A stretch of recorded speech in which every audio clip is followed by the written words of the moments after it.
Eu gostaria de convidar você a abrir a palavra do Senhor no Evangelho de Lucas. Você sabe que nós estamos fazendo uma série de mensagens que estão sendo pregadas a partir de uma série. Essa série está sendo ministrada já há algum tempo, se chama Quatro Olhares, e nós vamos ministrar hoje o que nós estamos chamando de terceiro episódio da segunda temporada. Qualquer semelhança com Netflix não é mera coincidência. É uma maneira diferente de dizer que estamos fazendo uma série de mensagens. Na primeira temporada nós falamos sobre os princípios e olhamos como Marcos, Mateus, João e Lucas iniciaram o seu evangelho e começaram a narrativa sobre Jesus. Nessa segunda temporada nós estamos falando sobre coadjuvantes, aqueles que tiveram as suas vidas cruzadas pela vida de Jesus, a começar da sua mãe, a Virgem Maria, que foi, sem dúvida alguma, a grande coadjuvante do nascimento de Jesus. Domingo passado falamos sobre João Batista, aquele que foi enviado para antecedê-lo e para anunciar que ele viria. E hoje, diferentemente dos dois domingos primeiros, que nós tínhamos um coadjuvante de cada vez, que era, sem dúvida alguma, um coadjuvante especial, assim como era Maria, e assim também como era João Batista, dessa vez nós vamos olhar 12 coadjuvantes de luxo na história de Jesus, que é o grande protagonista. E obviamente que ao falar do número de 12, vocês já percebem que nós estamos falando dos 12 apóstolos. Por isso eu convido vocês a abrirem a palavra do Senhor, que se encontra em Lucas capítulo 6, para lá nós falarmos um pouco sobre esses 12 coadjuvantes de luxo. Lucas capítulo 6, a partir do verso 12 até o verso 16. Você que está participando conosco pelos canais oficiais da IP Tambaú no YouTube e no Facebook, também pode participar e não apenas assistir, abrindo a sua Bíblia, acompanhando a leitura. E também aqueles nossos irmãos parceiros que estão nos acompanhando através do Instagram, dos nossos parceiros CS News BR, também façam isso e participem do culto conosco, é uma alegria tê-los também. Lucas capítulo 6, a partir do verso 12 até o verso 16. Nós estamos diante de um dos 3 textos da palavra de Deus que descrevem como Jesus escolheu esses 12 coadjuvantes de luxo que são os apóstolos. Diz assim a palavra de Deus em Lucas capítulo 6, a partir do verso 12. Naqueles dias, retirou-se Jesus para o monte a fim de orar, e passou a noite orando a Deus. E quando amanheceu, chamou a si os seus discípulos e escolheu 12 dentre eles, aos quais deu também o nome de apóstolos: Simão, a quem acrescentou o nome de Pedro, e André, o seu irmão, Tiago e João, Filipe e Bartolomeu, Mateus e Tomé, Tiago, filho de Alfeu, e Simão, chamado Zelote, Judas, filho de Tiago, e Judas Iscariotes, que se tornou o traidor. Que Deus abençoe a sua palavra lida e que ela fale ao nosso coração nessa noite. Eu convido você a orar comigo nessa hora. Feche os seus olhos, curva a sua cabeça e vamos pedir a Deus que, mais do que um comentário de um homem sobre a palavra de Deus, Deus de fato traga a sua palavra ao nosso coração. Curva a sua cabeça, vamos orar juntos. Ó Deus amado e querido Pai, nós louvamos e bendizemos o Teu santo nome pela renovação do privilégio que o Senhor nos dá de, no dia do Senhor, diante de Ti, da Trindade bendita, o Pai, o Filho e o Espírito Santo, nos dirigirmos em culto e adoração ao Teu nome. Muito obrigado pela vida de cada um dos Teus filhos que está aqui, que se faz presente a este lugar, como também presente ao culto, mesmo que distante daqui, nos vários lugares onde para onde esse culto está sendo transmitido. Que em cada um desses lugares a Tua presença viva e verdadeira possa ser percebida, e o Teu Espírito mesmo, à luz do que lemos na Tua palavra, possa ministrar ao nosso coração, não apenas comentários sobre a Tua palavra que porventura vieram à minha mente, mas aquilo que Deus, o Senhor, colocou ao meu coração para transmitir aos Teus filhos. Fala, portanto, conosco, Senhor, cala a nossa voz interior que muitas vezes se rebela, se distrai e faz com que a Tua palavra caia na beira do caminho onde o inimigo rouba, mas nos faz agora, de corpo, alma e espírito, nos dirigir a Ti e ouvir a Tua voz, como nós estamos aqui para fazê-lo. É assim que o Senhor nos leva a orar e é assim que nós Te pedimos, em nome e para a glória do nosso Senhor Jesus Cristo. Amém. Eu tenho certeza que você deve se perguntar, como algumas vezes eu me pergunto, por que em alguns filmes os créditos que dizem o nome do diretor, do produtor, do principal artista, do protagonista, dos coadjuvantes, vêm no começo, e por que em outros filmes vêm no final? Você sabe por quê? Pois é curioso, porque em alguns filmes a ação já começa assim de imediato, e os créditos vão ser colocados lá no final, quando o mais importante, que é o filme, já foi assistido. E eu percebo que essa é a tendência de hoje, de uma maneira tal que as pessoas que, como nós, estamos cada vez mais acostumados a ter pouco tempo para prestar atenção, não perdemos e nos distraímos com aquele monte de letrinha falando o nome das pessoas. Mas alguns filmes antigos, e você vai perceber isso da década de 70 para cá, eles costumavam ter os créditos dos filmes logo no começo.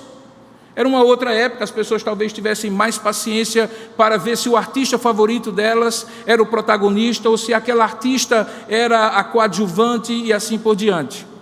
Eu pesquisei e descobri que, no início, os historiadores do cinema dizem que os créditos, na verdade, nem existiam. Mas quando as cópias dos filmes começaram a ser reproduzidas, coisa que não era muito comum naquela época, alguns roubavam o filme e diziam que eram deles, que eles tinham sido o diretor, que eles tinham sido o produtor e ganhavam dinheiro com isso. Então, a partir dessa pirataria precoce, eles começaram a colocar os créditos onde não apenas o nome dos artistas, mas também os produtores e diretores, e todas aquelas funções técnicas começavam a ser registradas. Com o passar do tempo, aquilo acabou se tornando uma espécie de currículo dos artistas, principalmente, um portfólio. Era comum eles dizerem assim: olha, eu participei do filme tal e tal e tal, antes eu era só coadjuvante, consegui ser protagonista, e aqueles que eram os empresários, as pessoas que vendiam os atores para determinados filmes, tinham que provar. E para ficar mais simples, então, eles começaram a colocar os créditos, e os historiadores de cinema dizem que, de alguma maneira, a posição que os nomes apareciam, com o protagonista sempre em primeiro lugar, e depois os demais, acabavam formando uma espécie de hierarquia artística. E o objetivo, então, passou a não apenas ser informar ao público quem participava do filme, mas dizer quem era mais importante no filme. Começou a aparecer, então, o nome do protagonista, dos coadjuvantes, e quando o coadjuvante era muito famoso, então começou a aparecer a inscrição participação especial de...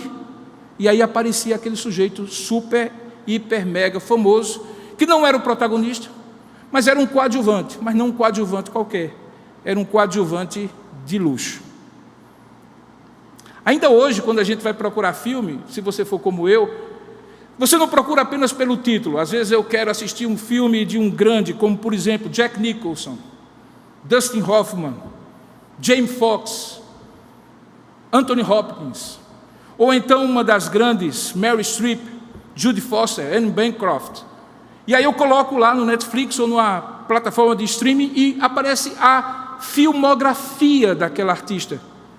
E eu tenho certeza que, dependendo de quem for um desses ou outros super artistas, que o filme vai ser bom. É muito difícil um desses artistas entrarem numa história que não vale a pena ser contada, trabalharem para um diretor que não seja bom de mão de tudo aquilo que ele vai fazer. Então nós temos a seguinte situação: existem pessoas que escolhem os filmes pelo título, e existem pessoas que escolhem o filme pelo ator que está lá, ou pelos atores que estão lá. Muitos desses atores são coadjuvantes, como eu falei. Alguns deles até roubam a atenção do público do protagonista. Se eu perguntar para você, por exemplo, quem foi o Batman do último filme, O Cavaleiro das Trevas, talvez você não saiba, mas todo mundo sabe do papel do Coringa. Era um coadjuvante que tomou o papel do protagonista. Nos evangelhos, nós temos vários coadjuvantes, mas só um protagonista. Quando é um coadjuvante que tem um papel único, como por exemplo, ser a mãe de Jesus, como Maria teve, fica muito claro que ela foi, de alguma maneira, para aquela história, escolhida especialmente por Deus. Quando você tem um João Batista, que é o único que veio antes de Jesus, anunciando que ele viria, que o reino de Deus estava próximo, então fica muito claro que ele é especial. Mas quando você tem, se você estivesse na época, na história, que dividir o papel de coadjuvante com mais 11, como considerar que esses 12 são especiais?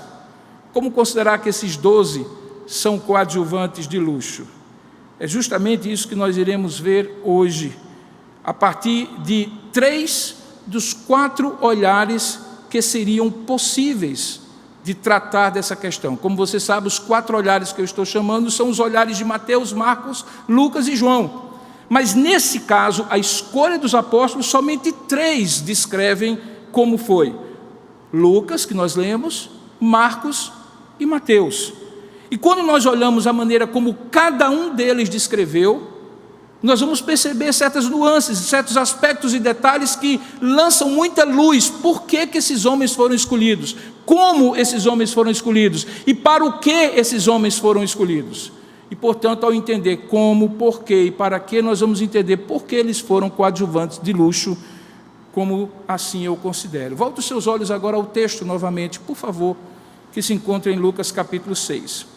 Eu gostaria de destacar para você que existem pelo menos 4 ações que Jesus toma nesse texto, particularmente de Lucas, com apoio dos outros 2, que mostram essa lista dos apóstolos que no caso deles é muito parecida, mas que tem algumas ações que caracterizam porque que eles são de fato coadjuvantes de luxo. A primeira delas é que você percebe que antes de escolher, Jesus retira-se para um monte a fim de passar a noite toda orando. Veja como é que Lucas diz no verso 12: naqueles dias, retirou-se Jesus para o monte a fim de orar e passou a noite orando a Deus. E literalmente ele passou a noite mesmo, porque no verso seguinte diz que quando amanheceu, e só quando amanheceu, foi que você encontra agora 3 outras ações de Jesus encadeadas para escolher os discípulos. Certamente podemos deduzir que a noite inteira que Jesus passou em cima do monte orando, talvez entre outros assuntos com os quais ele falou com o Pai, um deles, sem dúvida alguma, seria a escolha dos 12 homens que ele chamaria depois de apóstolos. Ele estava para escolher pela manhã e agora passar a noite toda, e certamente durante a noite toda ele conversava com o Pai sobre a escolha de quem seria aqueles homens. Veja a segunda ação que acontece logo depois, quando amanhece. Diz o texto que a segunda ação de Jesus foi chamar a si os seus discípulos. E preste bem atenção, porque as palavras aqui fazem uma diferença. Ele está escolhendo apóstolos, mas quando ele desce do monte, ele chama para si os seus discípulos. A palavra aqui é a palavra grega matetes, que significa aquele que segue na trilha de outro, como um aprendiz segue a caminhada de um mestre. Não é apenas um aluno que sai da sua casa, recebe uma aula específica, num ambiente específico, com 50 minutos, e terminando dali, o professor não tem nada a ver com ele, ele não tem nada a ver com o professor. Não se trata, portanto, de um professor e um estudante. Se trata de um mestre e um aprendiz. E esse mestre era matetes porque caminhava esse discípulo era matetes porque caminhava com o mestre. Não era apenas uma coisa intelectual, racional, de lições, de tarefas, mas de vivência. E Jesus, ao descer do monte, chama aqueles discípulos, e ao chamar aqueles discípulos, fica muito claro que ele chama como uma convocação. Não aqui no texto de Lucas, mas lá no texto de Marcos, quando conta essa mesma história, ele é mais enfático, porque ele diz assim, que chamou os que ele mesmo quis e vieram para junto dele. Você consegue entender a força dessa frase? Não é apenas como Lucas diz, que ele então chamou os seus discípulos para si. Marcos diz que ele chamou os que ele mesmo quis, e eles vieram para junto dele.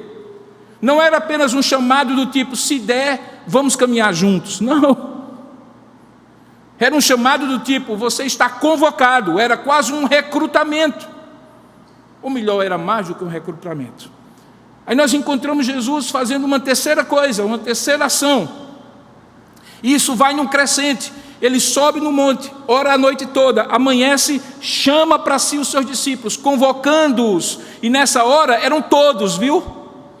Não eram apenas os 12, não confunda as coisas. Eram muitos. Eram talvez centenas que estavam ali, sempre rodeando Jesus, em níveis diferentes de proximidade e de comprometimento com Jesus. Quantos a Bíblia não diz? Mas dentre aqueles muitos, ele faz uma terceira ação, que é descrita por Lucas, veja aí no texto, da seguinte maneira: e escolheu 12 dentre eles. Dentre eles são dentre os discípulos. É como se eu pegasse uma amostra de um universo de pessoas, como por exemplo esse que está aqui me assistindo, e que eu poderia equivaler aos discípulos que estão aqui, e que eu chamei para este culto estarmos juntos. E aí eu resolvo dentre vocês escolher 12, como diz o texto, e diz o texto que ao chamar esses 12, ele chama esses 12 e dá o nome a eles, essa é a quarta ação, de apóstolos. Mas aqui a gente tem uma diferença. Porque enquanto ele chamou os seus discípulos para si, aqui ele usa um outro verbo, eklegô, que significa selecionar, como uma amostra, como eu descrevi, alguns dentre aqueles, grupo maior, ao ponto de dizer que esses teriam agora uma outra condição de relacionamento com ele, diferente dos demais. Mateus escreve dizendo assim, que tendo chamado os seus 12 discípulos, é curioso, né? Porque Mateus parece não distinguir entre discípulo e apóstolo, mas Marcos não. Marcos deixa muito claro que esses 12 discípulos seriam apóstolos. Por quê? Porque ele diz assim, designou 12 para estarem com ele e para os enviar a pregar e a exercer a autoridade de expelir demônios. Veja que ele diz que entre os discípulos muitos, ele chamou 12 para estarem com Jesus de uma maneira mais próxima e íntima, e para Jesus enviá-los com a autoridade de expelir demônios. Mateus complementa e diz, não apenas autoridade para espíritos imundos, mas também para curar toda sorte de doenças e enfermidades. Então você tem um quadro completo agora, dos 3 olhares de Mateus, Marcos e Lucas, que descrevem aquele momento. E todos os 3 descrevem 4 ações. Lucas diz que ele sobe para orar, e ao amanhecer, ele chama para si os seus discípulos, convocando-os para uma proximidade. E àquela altura eram todos que estavam ali. Dentre esses todos, ele chama 12 e lhes dá o nome de apóstolos, numa convocação para estarem mais próximo dele, e ele poder enviá-los para pregar, exercer autoridade sobre espíritos imundos, sobre demônios, e curar toda sorte de enfermidades e doenças. E aqui nós temos a escolha desses 12 privilegiados, coadjuvantes de luxo do ministério de Jesus. O que me chama a atenção, a princípio, é por que 12? E não 3, 5, 7, 13, 15, 24, 32, por que 12? O fato de serem 12 discípulos chamados para ser apóstolos, provavelmente tem a ver com um paralelo que Jesus quer traçar com as 12 tribos de Israel, que são, na antiga aliança, a estrutura básica do povo de Deus no Antigo Testamento. Da mesma maneira como no Novo Testamento, esses 12 homens haverão de ser chamados como o fundamento da igreja, só que não apenas da igreja formada de judeus, as 12 tribos de Israel, mas da igreja formada de judeus e gentios, aquilo que o apóstolo Paulo chama de o mistério que estivera oculto dentre todos os séculos. Quando Paulo vai falar sobre isso em Efésios capítulo 2, ele diz assim, a partir do verso 19, falando para a igreja em Éfeso: agora já não sois estrangeiros e peregrinos, e ali havia judeus e gentios ouvindo, mas concidadãos dos santos, e sois da família de Deus. Aí ele faz uma metáfora com um edifício, ele diz, e sois edificados sobre o fundamento dos apóstolos e dos profetas, sendo ele mesmo, Cristo Jesus, a pedra angular, no qual todo o edifício bem ajustado cresce para santuário dedicado ao Senhor, no qual também vós juntamente estáis sendo edificados para a habitação de Deus no Espírito. Então aqueles 12 apóstolos era a contraparte do Novo Testamento àquelas 12 tribos de Israel, e que formariam a igreja como mistério que antes os judeus não entendiam, e que deveria desde o início ser formada por judeus e gentios, porque Deus vem em Cristo e quebra toda a separação, para que o evangelho seja para toda e qualquer criatura. O comentarista William Hendrickson diz o seguinte: ele entende que a vida de Jesus apontava para o fato de que o novo Israel tinha congregado de todas as nações, judeus, gentios igualmente. Era a continuação em uma nova forma daquele único reino de Deus que abarca tanto a antiga como a nova dispensação na igreja, e que é representada às vezes pelos 12 patriarcas ou tribos, e agora também pelos 12 apóstolos. Isso é tão incrível, queridos, que quando João, um desses apóstolos, está depois de muito tempo na ilha de Patmos e recebe a revelação do Apocalipse, a última visão que ele recebe no capítulo 21 é da descida da Nova Jerusalém. Você já deve ter lido esse texto.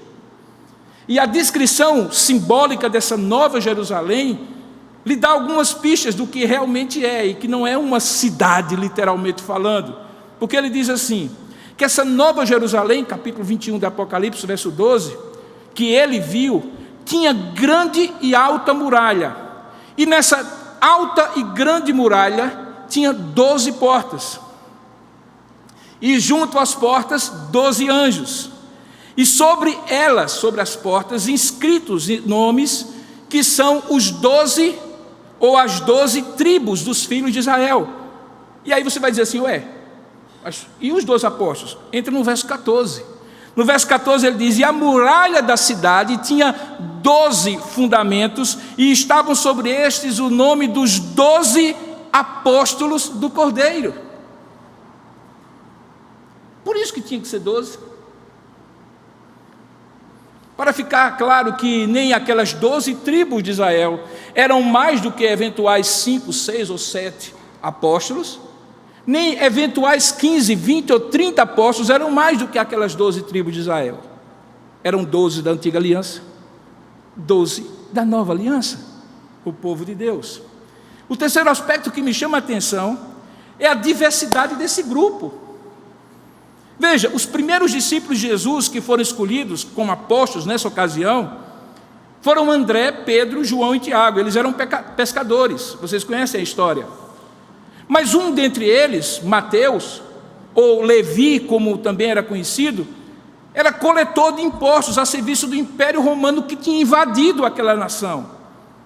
E ao mesmo tempo um outro colega dele, Simão, chamado de Zelote, vinha de um outro espectro ideológico, porque fazia parte de um partido nacionalista, o partido dos Zelotes, que queria expulsar os romanos do império, ou os romanos e o império da terra de Deus, a terra palestina, de Israel. Então você tem um que se via a Roma, e outro que trabalhava contra Roma.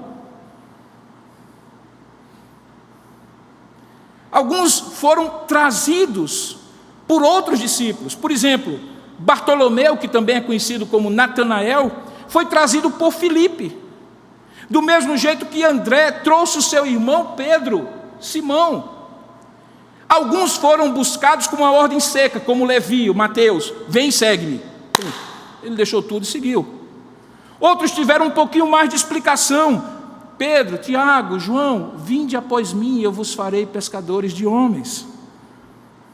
Uns tinham um temperamento tão explosivo, mas tão explosivo, que apesar de serem conhecidos como filhos de Zebedeu, os irmãos João e Tiago, um dos primeiros, Eles também foram chamados de filhos do trovão, Boanerges, porque um dia passavam por uma cidade samaritana que não quis receber Jesus, e eles disseram: Senhor, o senhor quer que a gente resolva aqui esse problema? A gente pede aos anjos, desce fogo e queima esse povo todo. E Jesus disse: calma, vocês não entendem de que espírito vocês estão vindo, é? Esses homens caminham com Jesus, Tiago e João, e eles vão numa direção completamente oposta, apesar de serem irmãos, e ambos com um temperamento explosivo. Enquanto João se torna velhinho, se torna depois pastor em Éfeso, depois fica exilado em Patmos, e todos dizem que ele foi o último apóstolo a morrer, Tiago, o irmão dele, é o primeiro a morrer como mártir, em capítulo 12 de Atos, quando Herodes manda matá-lo, na perseguição à igreja. Uns tiveram um papel tão importante, mas tão importante, que o próprio apóstolo Paulo, um que vem depois, chama-os de colunas da igreja, Pedro, Tiago e João.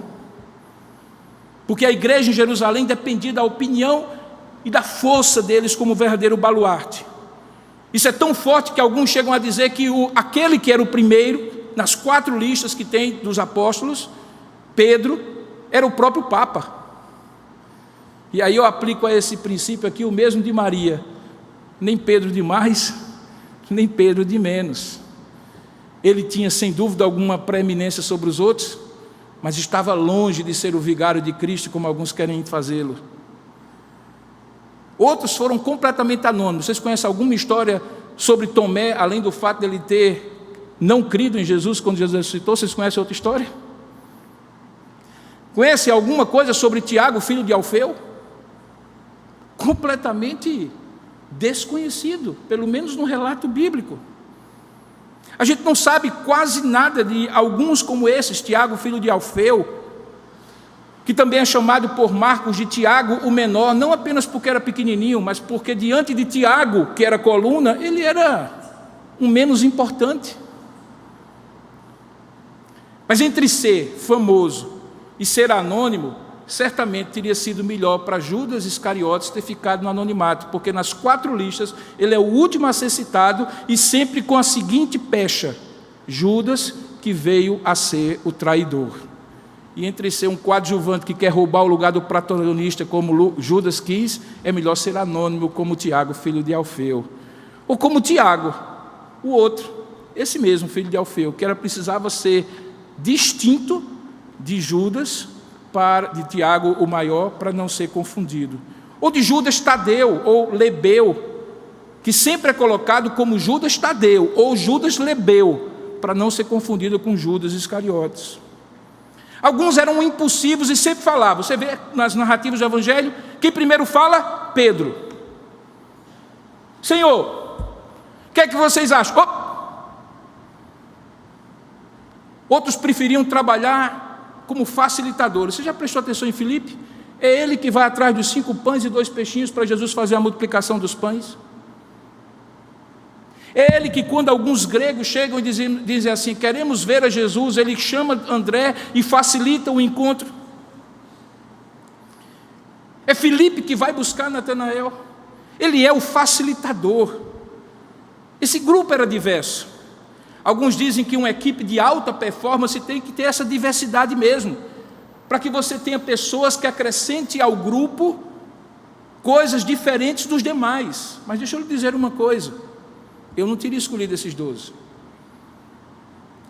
porque eles não tinham de alta performance absolutamente nada. Lembra que esses homens passaram 3 anos e meio com Jesus, e quando Jesus precisou mais deles, ao pé da cruz, todos fugiram. A gente fala mal de Pedro porque negou, fala mal de Judas porque traiu, fala mal de Tomé porque não creu, mas todos correram, e só João ficou lá, e com um propósito: para receber a tutela de Maria e também tutelá-la. Eis aí o teu filho, eis aí a tua mãe. Todos fugiram. De alta performance eles não tinham nada. Quando Jesus morre e ressuscita, Jesus os encontra num lugar fechado, com medo de que aconteça com eles a mesma coisa que aconteceu com o mestre. 3 anos e meio caminhando com eles, investindo na vida deles, e mesmo assim, dessa diversidade toda, não veio muitos frutos, até que algo extraordinário aconteceu. quando Deus os capacitou pelo poder do Espírito Santo. Portanto, fica muito claro que essa escolha não era porque Pedro era impulsivo, porque Filipe era um bom articulador. Não, na verdade eles foram escolhidos exclusivamente pela soberana vontade e graciosa vontade de Jesus, e só Jesus pode justificar os critérios porque escolheu esses 12 homens. Agora, que fica claro, fica que aquele ditado popular, que ele capacita os escolhidos e não escolhe os capacitados, está aí, com os 12, isso é verdade? Eu não teria escolhido eles, mas eu tenho a impressão que Jesus também não teria me escolhido, então eu não posso me queixar. E se você está achando que só somos nós, os 12 e eu, ele também não teria escolhido você. Porque ele não escolhe porque somos capacitados, ele escolhe simplesmente porque de maneira soberana e graciosa ele quer usar. Perceba então que todas essas coisas, esses aspectos, o grau de importância de cada um, o lugar que cada um tinha na lista, a importância que cada um tinha, nos leva a pelo menos duas conclusões. A primeira delas é que esses coadjuvantes de luxo demonstram que, em primeiro lugar, ninguém é enviado se não for chamado primeiro para se tornar seguidor. Não existe enviado sem primeiro vir a Jesus. Todo apóstolo precisava ter sido discípulo de Jesus. Aquele apóstolo escolhido, qualquer um dos 12, depois de uma noite de oração que Jesus tinha passado lá em cima do monte, era o mesmo discípulo que ele chamou nas praias do Mar da Galileia, nas ruas e nas ruelas das cidades e vilarejos da Galileia, que convivia com ele por quase 2 anos a essa altura, 3 anos e meio ao final de tudo, que ouviu seus ensinamentos nas sinagogas, viu ele curando enfermos, expulsando demônios de pessoas oprimidas e possessas, que aprendeu diretamente com ele os mistérios do reino, que foi testemunha dos milagres, sinais e prodígios. Alguém só pode ser enviado se for testemunha e seguidor, que convive para e passo com esse Jesus, e esse foi o critério. Ele não contratou medalhões do time que ganhou o campeonato no ano passado, ele trabalhou a prata de casa. Eles não foram escolhidos porque eram especialistas em qualquer coisa. Daquelas grandes multidões, alguns se tornaram seguidores. Sobre esses seguidores, Jesus fez, ou nestes seguidores, Jesus fez discípulos. E desses discípulos, Jesus afunilou o processo ainda mais e escolheu 12 apóstolos. Isso nos ensina que, para ser enviado, é primeiro necessário que você seja seguidor. Que para poder falar é preciso primeiro ouvir, que para poder testemunhar é primeiro preciso ver, que para falar com autoridade é primeiro necessário que você veja a autoridade de Deus ali diante dos seus olhos, seguindo o seu Filho Jesus Cristo. Portanto, ser discípulo já é algo muito significativo. Eu fico imaginando um daqueles discípulos, talvez mais próximos de Jesus, como aqueles 12, o 13º, o 14º, o 15º, o 16º, porque certamente não havia somente 12 que eram muito chegados.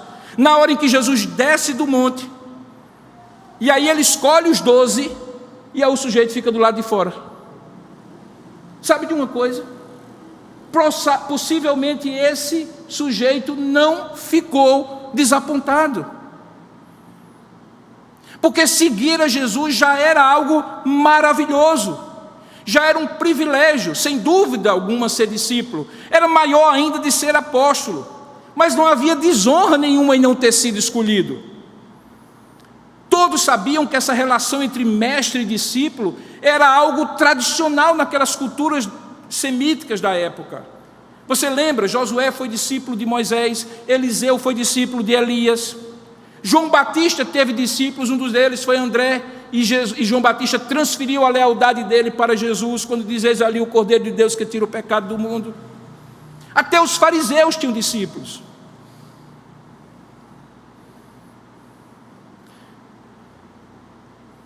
Seria equívoco, portanto, pensar que um mero entendimento ou inteligência mental pudesse fazer de uma pessoa um verdadeiro discípulo de Jesus. Tem a ver mais com vivência, com verdade colocada na prática.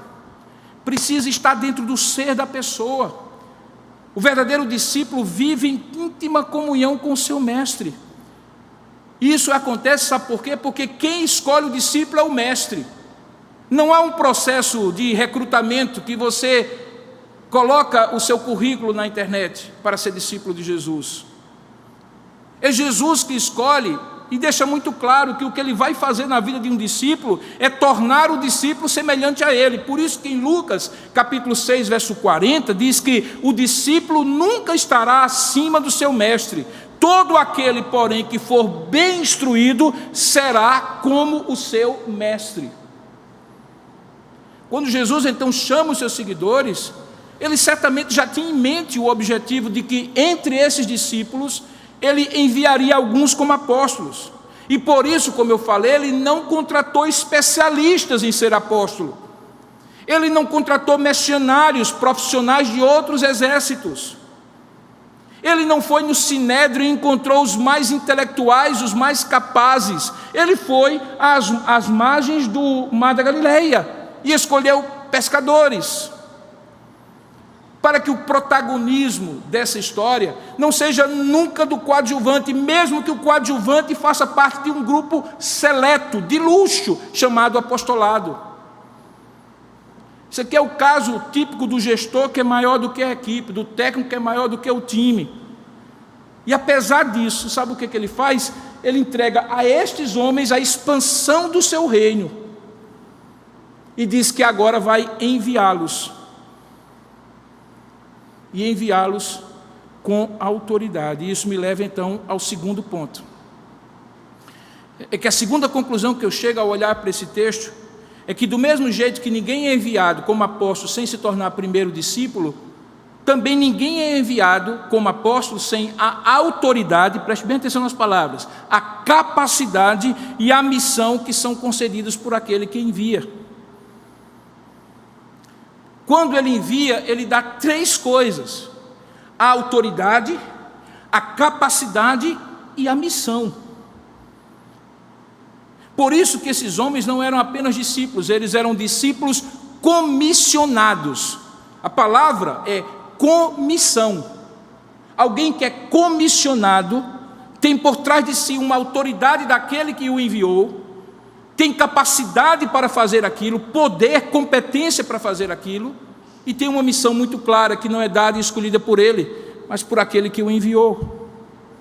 A palavra apóstolos aparece 6 vezes nesse evangelho de Lucas, 28 vezes no livro de Atos, mais 10 no livro de Mateus, 2 vezes no livro de Marcos, 1 vez no livro de João, e em cada uma das epístolas, com exceção de 2 Tessalonicenses, Filemão, Tiago e as 3 epístolas de João, pelo menos uma vez. E sabe o que é que significa? Alguém que é enviado com autoridade, capacidade e missão. E quando é que isso acontece? Naquilo que a gente chama de grande comissão. Se você for lá para Mateus capítulo 28, 18 a 20, Jesus diz assim: toda a autoridade me foi dada no céu e na terra, portanto, ide. Em Marcos capítulo 16, verso 15 e 16, ele diz: ide por todo o mundo e pregai o evangelho a toda criatura.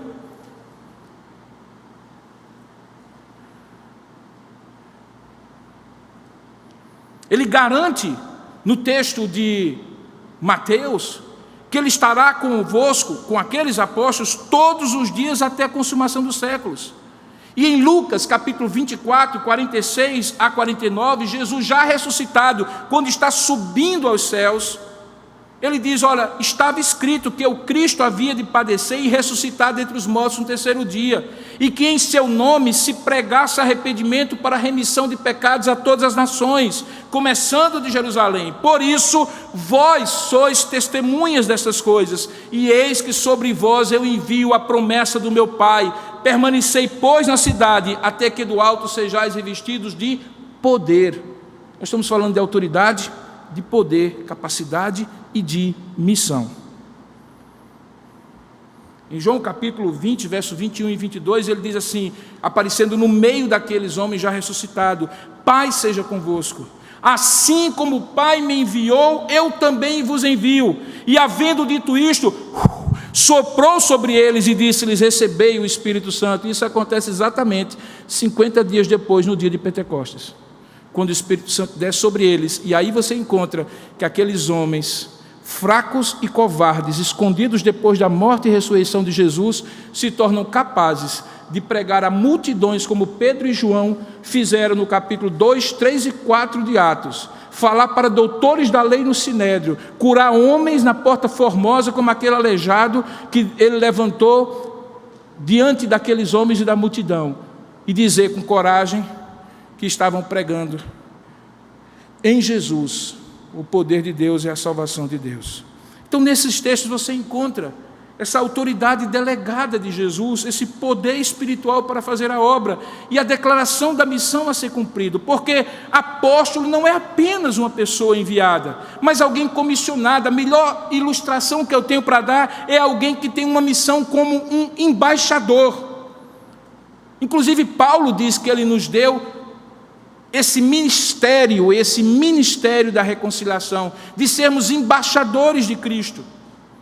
E o que é que o embaixador faz? Ele não fala de si mesmo, ele não vai para o outro país sem as credenciais daquele que o envia, seja um rei, um presidente. Ele não vai na frente, ele vai depois que a relação diplomática já é estabelecida, do mesmo jeito que os apóstolos foram depois, diferentemente de João Batista, que veio antes. E em tudo isso fica muito claro que eles só fizeram com a autoridade que deriva do Senhor e que é a única autoridade legítima. Por isso é que eu não posso considerar apóstolo alguém que não cumpre essas características de ter convivido com Jesus, ter sido testemunha de Jesus e ter recebido essa missão de Jesus. Nós podemos ser pregadores, pastores, supervisionar o rebanho de Deus e por isso sermos chamados de bispos, mas eu não posso botar a mão na minha cabeça e dizer: a partir de agora, tu és apóstolo Robson, porque eu preciso receber essas credenciais daquele que é o único que pode me dar a autoridade delegada do rei. É verdade que existem alguns no Novo Testamento que são chamados de apóstolos, além desses 12. Paulo, por exemplo, é chamado apóstolo, mas ele mesmo diz que ele foi um nascido fora do tempo, e Jesus precisou, entre aspas, encontrar com ele no caminho de Damasco, e mostrar a ele as mesmas coisas que havia mostrado aos seus apóstolos, e prepará-lo por 13 anos, em Tarsis, no deserto da Arábia, até que ele saísse a pregar. E mais do que isso, ele teve o seu ministério reconhecido pelos outros 12, que a essa altura eram 11 e que tinham sido completados por um escolhido por ele, chamado Matias, que inclusive só é citado na Bíblia uma única vez quando ele é escolhido e nunca mais. É verdade que Barnabé, Epafrodito, Apolo, Silvano, Timóteo também são chamados de apóstolos, mas no sentido restrito, no sentido que eles eram enviados por igrejas locais para estar em determinado concílio, como por exemplo em Atos capítulo 15. Então, no sentido mais genérico de alguém que é enviado, você pode até encontrar alguns apóstolos, e eu até posso compreender que alguém que vai, por exemplo, como Ronaldo Lidório foi para o interior da África e desbravou tribos que nunca antes haviam ouvido o Evangelho, eu posso até dizer, de maneira genérica, que ele foi um apóstolo aos concombas, mas não apóstolo com essa autoridade, com essa capacidade e com esta missão, que não era outra senão, depois que Jesus passasse, eles manterem a igreja do Senhor nos trilhos da sã doutrina. Se você vai lá em Atos capítulo 2, verso 42, é dito que a principal característica, ou a primeira característica que é dita da igreja saudável do início em Jerusalém, era que eles perseveravam na doutrina de quem? Dos apóstolos. Porque os apóstolos eram os mantenedores da doutrina de Cristo. Paulo escreve uma segunda carta inteira aos Coríntios, porque alguém estava questionando a autoridade apostólica dele. E ele precisou provar isso, porque se ele não conseguisse provar que era apóstolo de Jesus, tanto quanto aqueles outros, aquela carta, aquele ministério, aquela exortação, aquele ensino, cairiam por terra, porque eram apenas a opinião de um homem, e não a autoridade de um apóstolo. Portanto, esses homens foram separados e escolhidos dentre os discípulos para serem enviados por ele, porque a relação de escolha de Deus desses homens era para que eles mantivessem a obra de Cristo depois que Jesus partisse. E Jesus os trouxe com as cordas de sua terna e infalível compaixão, caminhou com eles, teve paciência com eles, tratou-os, amou-os até o fim. O texto diz lá em João capítulo 13, verso 1, no dia, na noite e na ceia que ele haveria de ser traído por Judas, que Jesus amou-os e amou-os até o fim. E em capítulo 17 de João, quando ele faz a oração intercessória, ele pede por aqueles homens, dizendo assim: Senhor, eu revelei o teu nome àqueles que do mundo tu me deste. Eles eram teus, tu destes a mim, e eles têm obedecido a tua palavra. Pai Santo, protege-os em teu nome, o nome que me deste, para que sejam um, assim como nós somos um. Eles não são do mundo, como eu também não sou. Santifica-os na verdade, a tua palavra é a verdade. E assim como me enviaste ao mundo, eu os enviei ao mundo, e em favor deles eu me santifico, para que eles também sejam santificados pela verdade. Sem dúvida alguma, com aqueles 12 coadjuvantes de luxo, Jesus teve uma intimidade ainda mais profunda. Até pouco tempo atrás, e eu concluo com essa história, eu gostava muito de assistir, principalmente no domingo, depois de tudo que acontecia, a cerimônia de entrega do Oscar. Agora está muito chata, porque começaram a fazer uma série de lobbies políticos, um grupo de ativistas, artistas, para que determinado grupo, determinado segmento sempre receba as indicações e receba os prêmios. Mas na época em que o sujeito, porque era bom, recebia o prêmio, eu gostava muito de assistir. Eu acho muito interessante porque em algumas vezes, quando eu não podia assistir, eu deixava para assistir tempos depois, quando todo mundo já tinha assistido, porque eu gostava de assistir sem a opinião que os outros tinham sobre o filme. Eu assistia na frente ou eu assistia logo depois de todo mundo, e fazia mais assim quando alguém ia contar um spoiler. E é curioso porque algumas vezes aquilo que o pessoal falava para mim era diferente do que eu via no filme, como acontece com você também.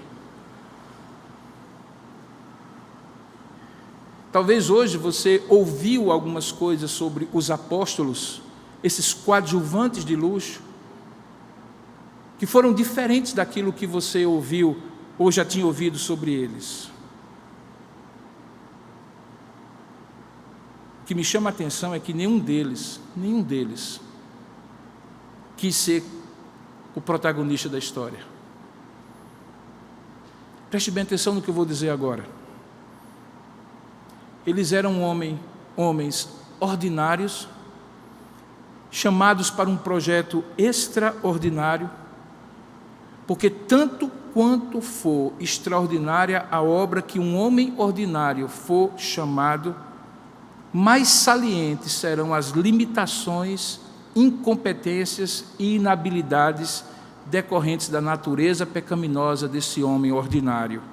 E, ao mesmo tempo, ficará ainda mais realçada a figura do protagonista, que de maneira extraordinária chama homens ordinários para uma obra extraordinária, para que a glória seja do protagonista e não dos apóstolos. Isso não é diferente hoje. Quando Deus nos chama, e eu espero que Ele tenha chamado você já para ser discípulo de Jesus e não um frequentador de igreja, porque ser frequentador da igreja ou assistente de culto pode até ser um bom começo, mas não pode ser só isso. Esperando que Deus já lhe chamou para ser discípulo, para caminhar com Ele, para estar com Ele, aprender dEle, Quando você, em um determinado dia, perceber que Ele desceu do monte depois de uma noite de oração e chamou você para algum envio, seja ele qual for, mesmo que seja muito menor do que ser apóstolo, e certamente será, sinta o privilégio de ser um homem ordinário, uma mulher ordinária, convocada por um Deus extraordinário para uma obra extraordinária. E aí você vai entender que o seu papel é ser apenas um coadjuvante. Você abre a boca, mas quem convence é Jesus. Você dá os passos, mas quem faz a obra é Ele. E a glória sempre será dele, porque Ele é o protagonista da história. Os 12 eram apenas coadjuvantes, e você também. Isso não tem a ver com a história da nossa vida, tem a ver com a história da redenção, que se mistura na história da nossa vida, nos chama para ser discípulos e nos envia como apóstolos. Que Deus possa lhe fazer consciente dessas verdades, privilegiado por ouvi-las, por crer nelas e por vivenciá-las. Que Deus nos abençoe. Amém. Curva a sua cabeça, feche os seus olhos, eu convido você a orar comigo. Ó Deus amado e querido Pai, nós oramos nesse momento agradecidos a Ti pela certeza de que o Senhor, como nós te pedimos, falou ao nosso coração, e falou porque Tu és um Deus que fala, Tu és um Deus que chama, Tu és um Deus que capacita, Tu és um Deus que autoriza, Tu és um Deus que dá uma missão, Tu és um Deus que envia. Enviou estes homens que foram fiéis a Ti, mesmo homens ordinários, falhos, limitados e imperfeitos. Porque eles foram fiéis, quando terminou a história deles, eles passaram o bastão para outros homens. E isso se repetiu até que chegasse a nós, em pleno século 21. Que mesmo que não sejamos apóstolos, Senhor, estamos sim sendo enviados todo dia, toda hora, todo instante, na autoridade do Teu nome, com a capacidade e poder do Teu Espírito, e com a mesma missão de pregar o Evangelho a toda criatura, fazer discípulos de todas as nações, para que esse projeto extraordinário do Teu reino se cumpra com homens ordinários como nós. Ó Deus, que isso fique muito claro na nossa mente, para que em qualquer momento que nós acharmos que não estamos sendo reconhecidos porque somos meros coadjuvantes e merecíamos ser protagonistas, ou que não temos tido eficácia no que fazemos, porque não vemos os frutos diante de nós, que fique claro que, como coadjuvantes, nós fazemos o que a nós compete fazer e deixamos que o Teu Espírito, e somente o Teu Espírito que habita em nós, faça o extraordinário por nosso intermédio. Oramos assim e Te pedimos que isso fique claro na nossa mente, mesmo que não sejamos pastores, missionários, evangelistas, formalmente, mas no nosso trabalho, escola, em qualquer lugar que nós estejamos, ouçamos o Senhor nos chamando para nos enviar. É assim que nós oramos e Te agradecemos, em nome e para a glória de Jesus. Amém, Senhor. Amém.